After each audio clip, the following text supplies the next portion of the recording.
We're entering an extreme fire behavior and widespread wind event in Los Angeles. The challenges with an extreme wind event is it dries out all of the vegetation. We haven't had rain for a while, so all the hillsides, as you can see, are brown. They're very susceptible to a spark, so it's really easy for us to get an ignition due to the dry, low relative humidity that this wind event creates.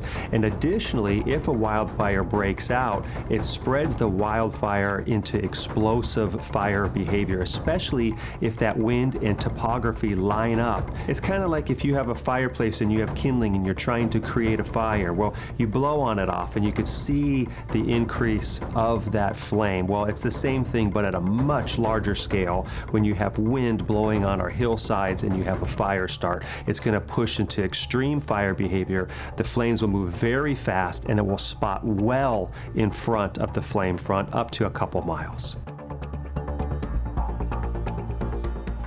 Many people think that in the winter, perhaps you're out of wildfire danger. That's not necessarily the case at all. And if it just takes a few years to look back in the city of Los Angeles to have statistics of that. Like for instance, in 2017, on December 5th was the Creek Fire.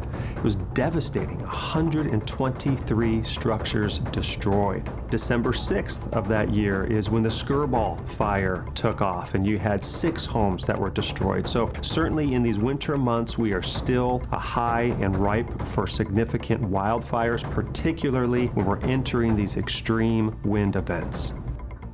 This current wind event is targeting Los Angeles and Ventura counties particularly, and particularly along the Santa Monica Mountains. So in the city of Los Angeles, we're looking at Hollywood Hills, Griffith Park, Palos Verdes, but all areas that abut to brush should be prepared.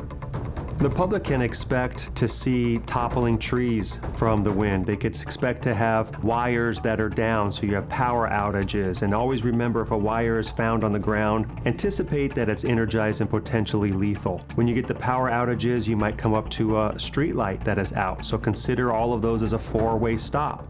Even if you're in a large profile vehicle, from an SUV to a semi-truck, the wind can really push those people along the freeways and you could move out of your lanes, and we see traffic collisions, especially when you come out of a tunnel, you could get hit fairly hard.